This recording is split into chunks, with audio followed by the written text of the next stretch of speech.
pantes tinu latpro kenya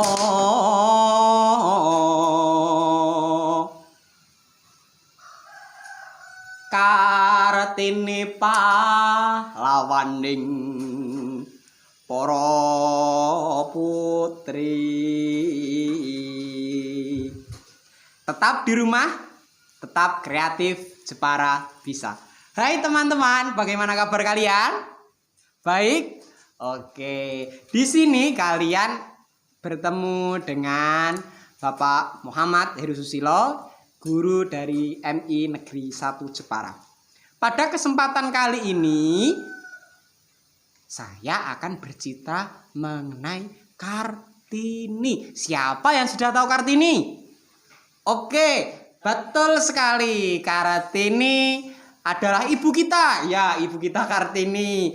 Kartini pahlawan Jepara. Oke, Kartini juga merupakan pahlawan Jepara yang lahir pada tanggal 21 April. Pak Heru akan bercerita masa kecil Kartini. Ada yang sudah tahu? Ayo, siapa yang sudah tahu? Belum kan? Ya, di sini saya akan menceritakan masa kecil Kartini. Kartini anak Bupati Jepara yang pada waktu itu belum ada sekolah seperti kalian. Hanya keluarga bupati, keluarga residen, keluarga orang-orang yang kaya yang boleh sekolah. Sekolahnya pun mahal. Kartini masuk sekolah di tingkat SD, namun yang memiliki adalah warga Belanda. Jadi tidak ada sekolah milik pribumi, tidak ada, adanya milik Belanda. Kartini di situ sekolah.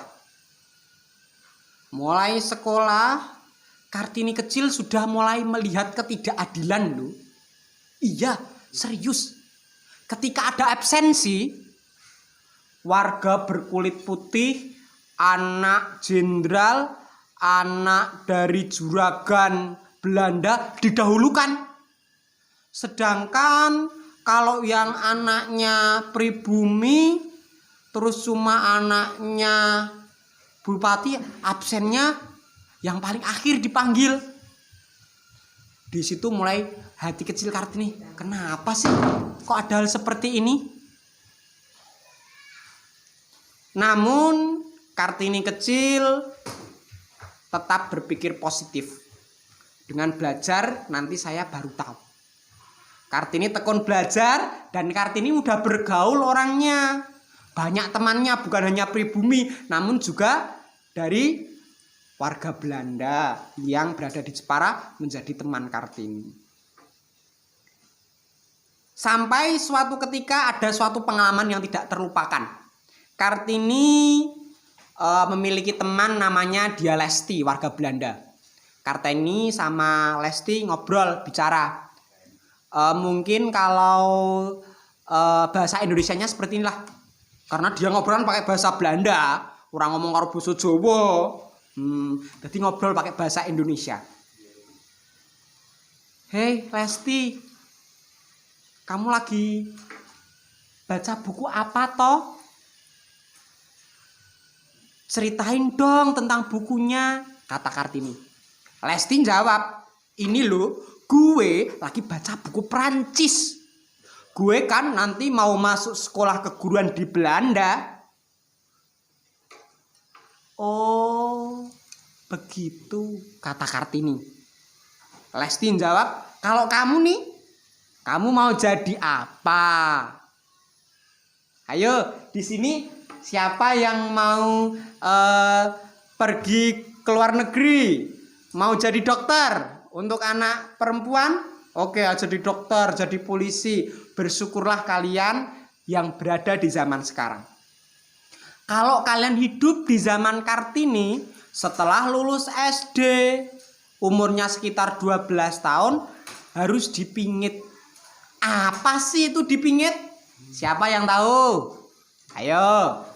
Dipingit itu kalian berada di dalam kamar, berada di dalam rumah, tidak boleh ngapa-ngapain. Dan suatu saat kalau ada lelaki yang datang melamar, kalian harus mau. Ayo cawe wedok kuwi. Bayang pun kalau kalian hidup di masa Kartini, tidak bisa kalian bersekolah kayak gini. Maka bersyukurlah kalian yang sudah mendapatkan dari perjuangan Kartini.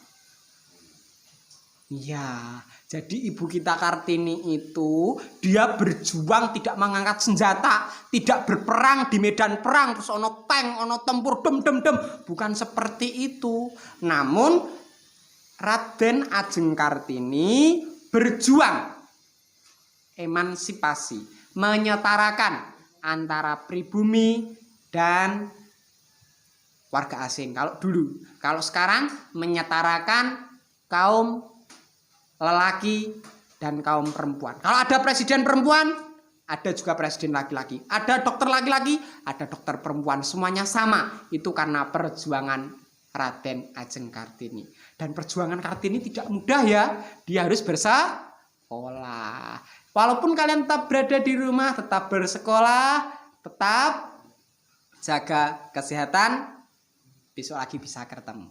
Jepara bisa.